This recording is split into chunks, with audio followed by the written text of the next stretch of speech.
Graça e paz, igreja. Amém? Amém. Que bom que estamos aqui reunidos nessa celebração especial, culto de ações de graças, pelos 18 anos de reunião de oração na Igreja Presbiteriana do Jardim Monza. São momentos especiais que nós temos tido aqui nas quartas-feiras, às 19h30, das 19h30 às 20h30. Nós temos tentado sempre terminar às 20h30.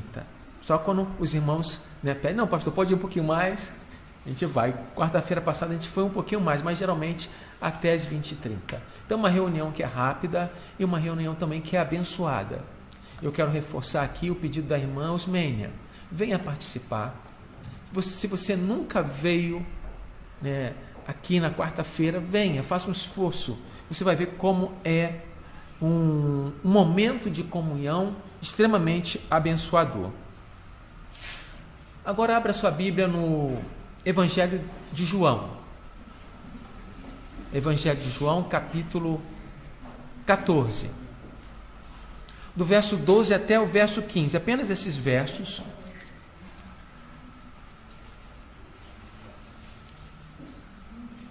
Evangelho de João, capítulo 14, do verso 12 até o verso 15.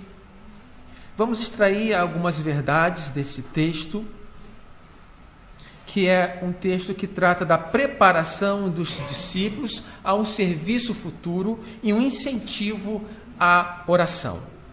Está escrito assim no texto sagrado: em verdade vos digo, que aquele que crê em mim fará também as obras que eu faço, e as maiores fará, porque vou para junto do Pai.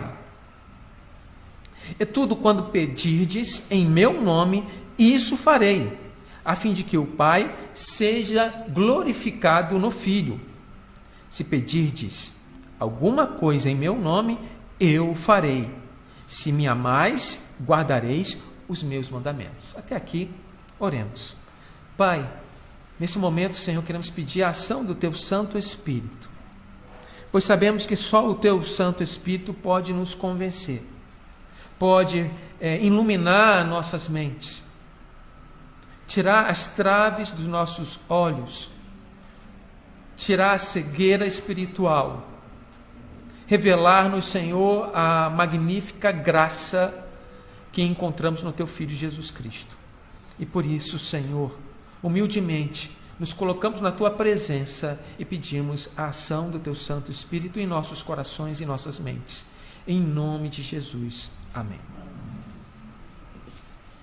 Como eu falei, esse texto aqui faz parte dos discursos de despedida do nosso Senhor e Salvador Jesus Cristo. E aqui ele já começa dizendo aos seus discípulos que o serviço dos seus discípulos seria grande. Em Atos, nós encontramos parte desta profecia que aconteceu. Atos capítulo 5, verso 16, os doentes eram levados e os atormentados, e todos eram curados. Em Atos 9, 36 ao 43, nós vemos Pedro ressuscitando Dorcas. Era uma mulher que fazia muito ação social. E quando nossos irmãos que estavam em Jope souberam que Pedro estava próximo, colocaram esta mulher, essa nossa irmã, Tabita ou Dorcas, no cenáculo e mandaram chamar Pedro. Pedro chegou no local, ficou sozinho, pediu para todos se afastarem, orou e ela ressuscitou.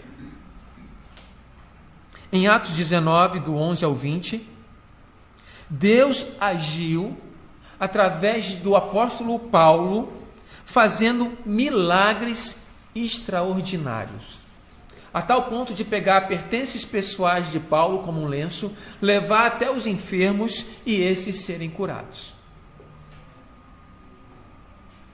Mas a verdadeira ou a mais preciosa obra de Jesus Cristo é o envio. Da mesma forma que o Pai o enviou, Jesus nos enviou para cumprirmos esta missão de proclamar o Evangelho. E o alcance deste Evangelho começou ali no Pentecoste, quando os discípulos foram revestidos de poder. E quando eu falo de poder, estou falando do Espírito Santo de Deus. E em sua primeira pregação, o apóstolo Pedro foi usado por Deus e 3.000 foram convertidos naquele dia. Esse alcance, além de numérico, esse alcance também foi geográfico. Passou os limites geográficos do ministério terreno de Jesus, que ficou ali em Jerusalém, Galiléia, Judéia, porque ele veio primeiro para o povo de Israel. Em Atos capítulo 1, verso 8, está escrito: mas recebereis poder, ao descer sobre vós o Espírito Santo, e sereis minhas testemunhas, tanto em Jerusalém, como em toda a Judéia e Samaria, até os confins da terra. E o apóstolo Paulo foi o apóstolo dos gentios, ou seja, dos não-judeus, alcançando todo o mundo antigo, plantando igrejas na Ásia Menor, ensinando 2 anos em determinados locais, fazendo a obra de Deus. O ministério de Jesus, fazendo uma pequena comparação do ministério de Jesus e o ministério dos discípulos. O ministério terreno de Jesus começou com o envio dele, passando pela morte na cruz, sua ressurreição, até a ascensão, até a subida no céu. E o ministério dos discípulos começou a partir do Pentecostes e tem alcançado os nossos dias. E vocês fazem parte desse envio.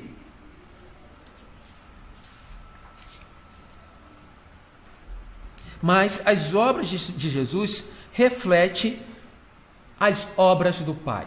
Se formos olhar o contexto desta passagem bíblica, nós começamos vendo que Jesus conforta os seus discípulos, dizendo: não se turbe o vosso coração. Na casa de meu Pai há muitas moradas, e eu vou preparar um lugar. Vós, ele diz, vós sabeis o caminho. Mas o que acontece? Tomé disse: eu não sei o caminho.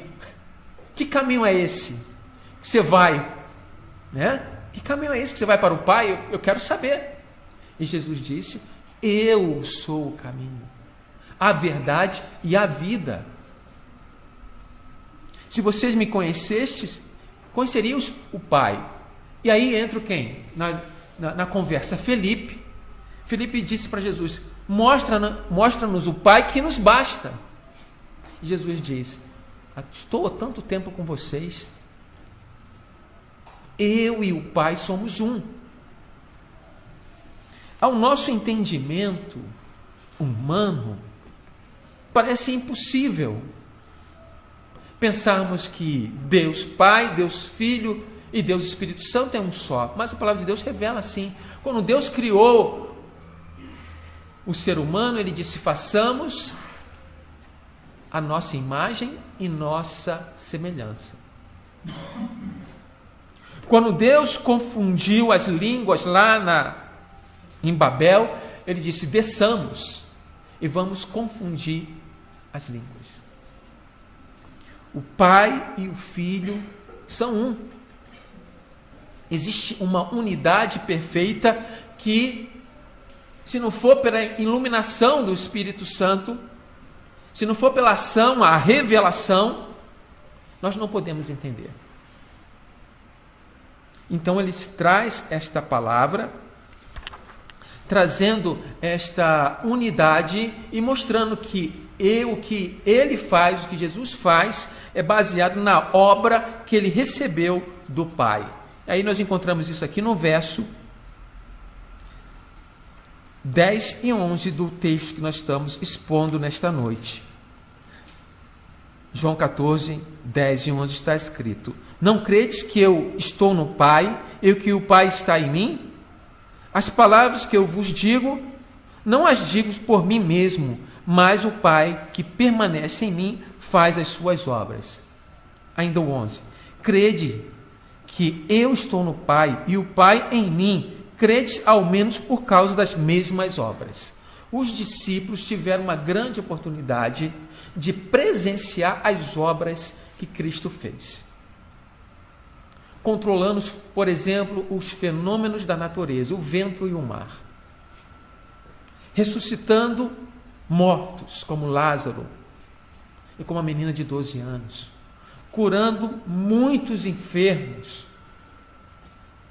Ensinando a palavra de Deus. Tendo comunhão, contato e ensinando, inclusive, a orar, como a oração do Pai Nosso, os motivando a pedir ao Pai e chamando para orar, inclusive.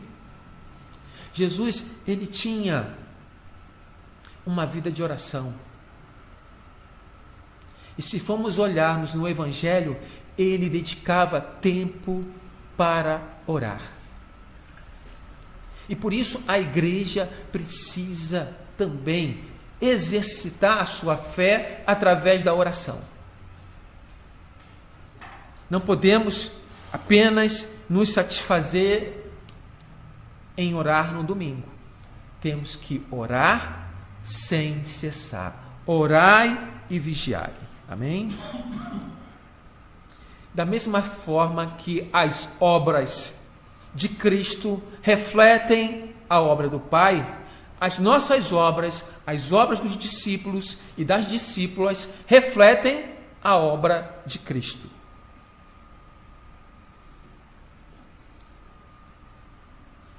E a obra do Filho acontece quando ele pede ao Pai.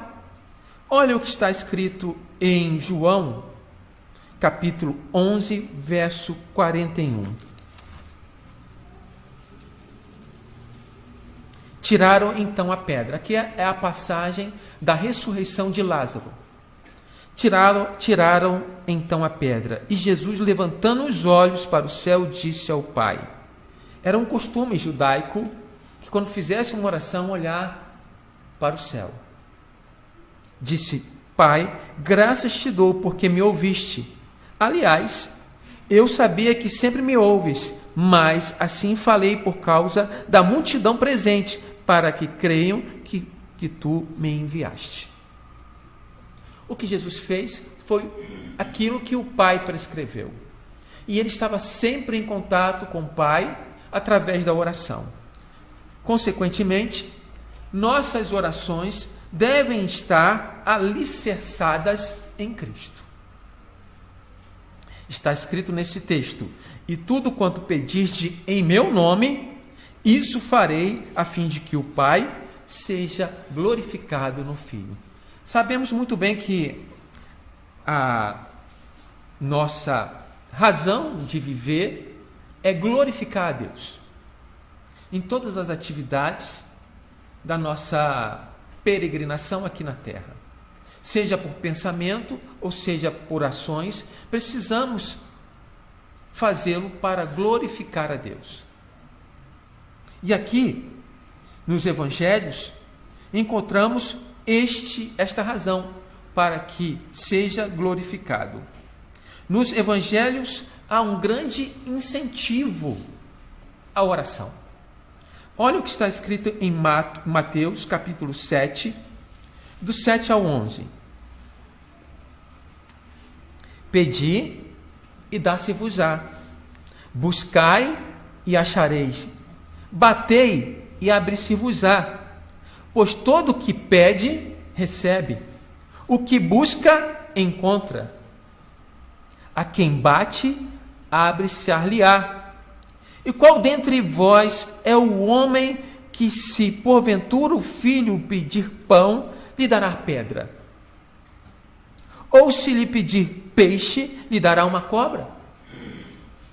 Ora, se vós que sois maus, sabeis dar boas dádivas aos vossos filhos, como o vosso Pai, que está nos céus, dará boas coisas aos que lhe pedirem.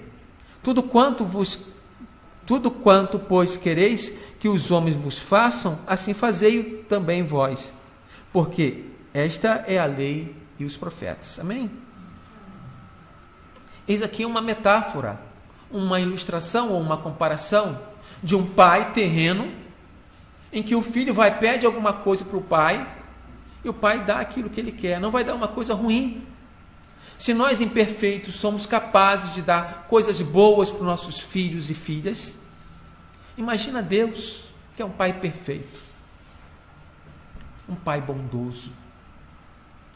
E quando eu digo que Deus é bom, é que Deus quer o melhor para você. Quer o melhor para você, filho e filha dele. E certamente você sabe que este pai te ama.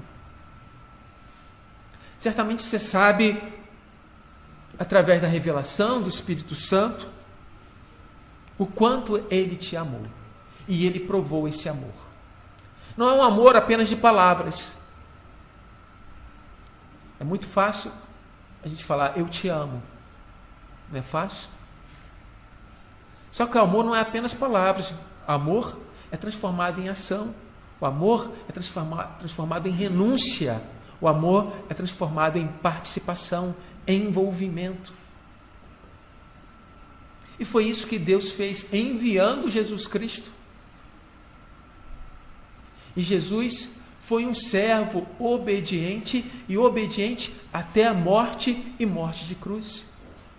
Este que na eternidade tinha a mesma glória de Deus, ele esvaziou-se da sua glória e se tornou um ser humano,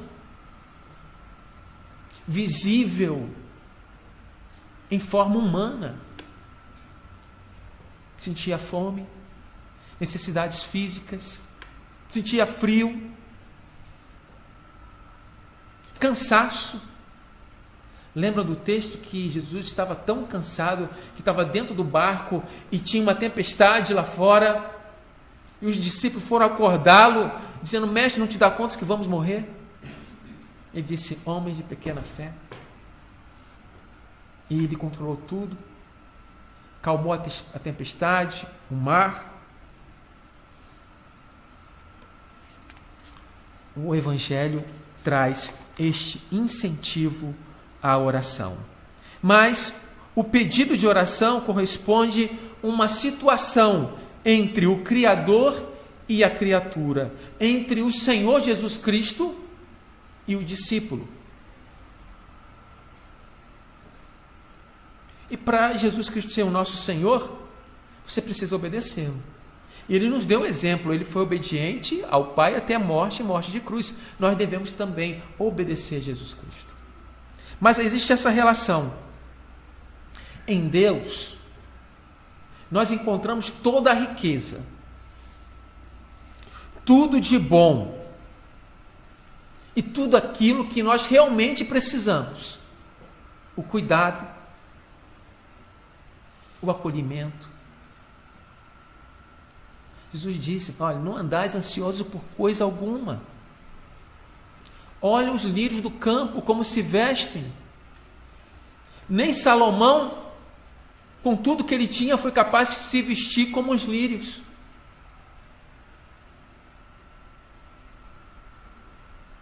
Vocês valem mais do que os lírios. Vocês valem mais do que as aves do céu.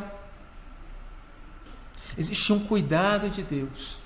E Ele é dono de toda a riqueza. Tudo é dele. Tudo é para Ele. E nós, em toda a nossa carência, nós não encontramos em nós mesmos, muitas vezes, aquilo que nós precisamos. Se você está doente, por exemplo, você consegue curar-se?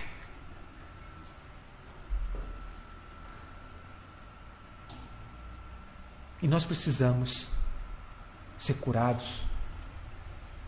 Não apenas fisicamente, mas às vezes dos nossos traumas, das nossas dores, do nosso sofrimento, do nosso distanciamento de Deus. E Ele nos cura em Jesus Cristo. A oração que nós fazemos deve ser feita em nome de Jesus, porque Ele fez a mediação. Ele pagou um alto preço na cruz, nos redimindo, nos perdoando os pecados. Temos então reconciliação com Deus. Somos justificados através da fé. Não porque nós merecemos, não.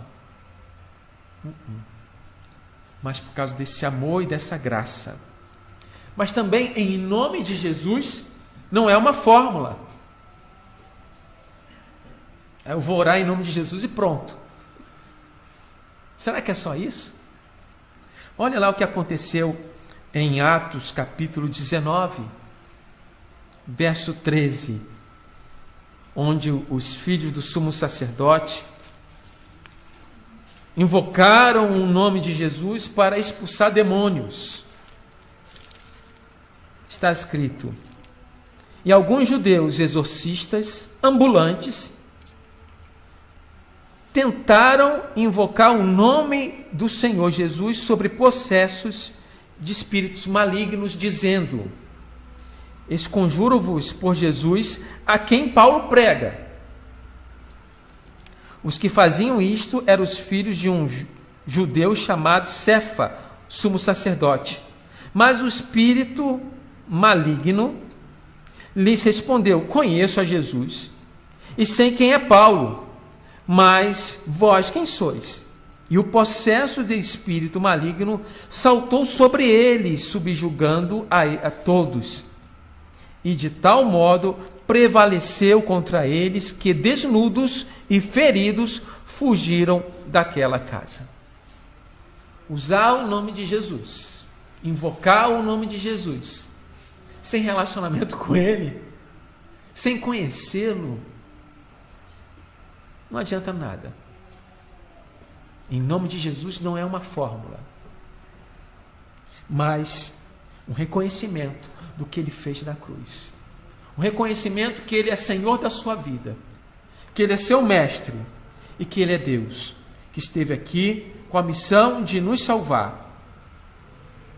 Pecadores só podem comparecer diante de Deus trajados da justiça de Cristo.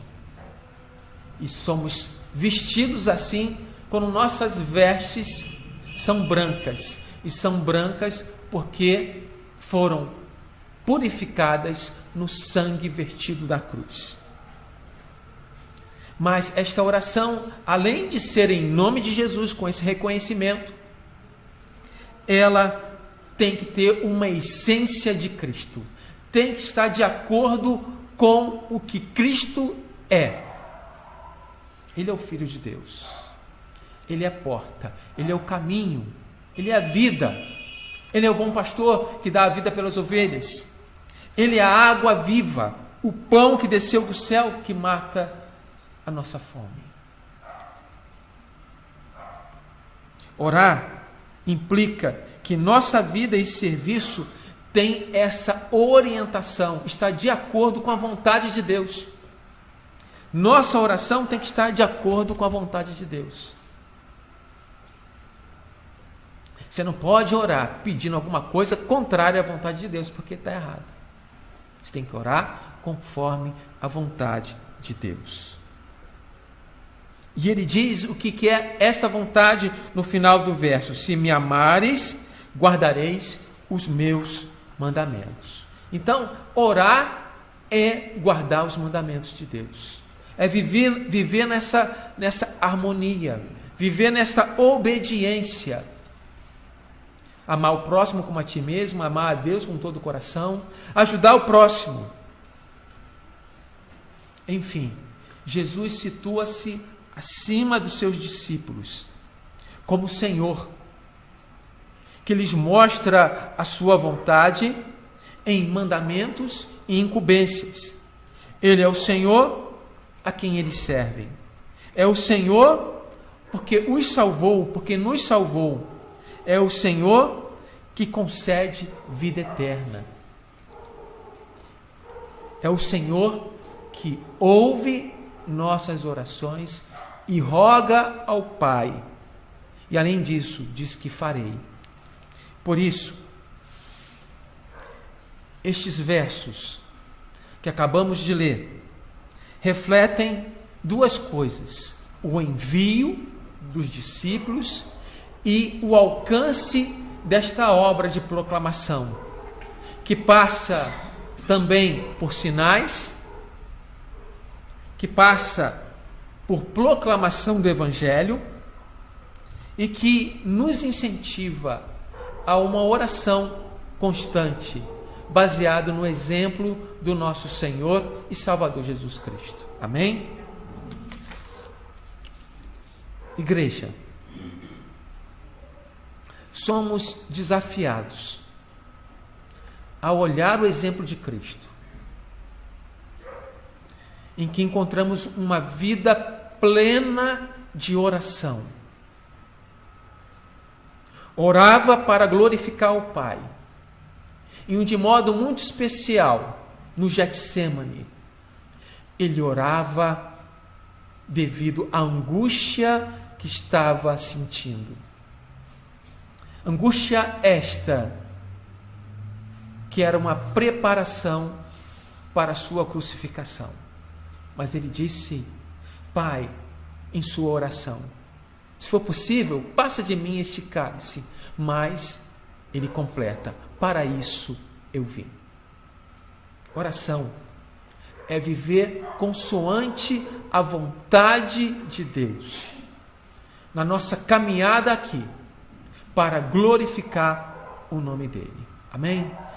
Motivo vocês a estar orando fervorosamente, tendo uma vida de oração, e para isso é necessário você escolher um tempo para isso. Você sair daqui desta noite com esta mensagem: eu vou orar, mas você precisa aplicar isso. Você, durante a sua semana, o seu dia, você precisa reservar um tempo para orar. Jesus, sendo Deus, ele orava. E nós não somos deuses. Somos discípulos e discípulas. Somos servos e servas. Se Jesus orou, muito mais nós precisamos orar. Amém? Que Deus abençoe sua vida.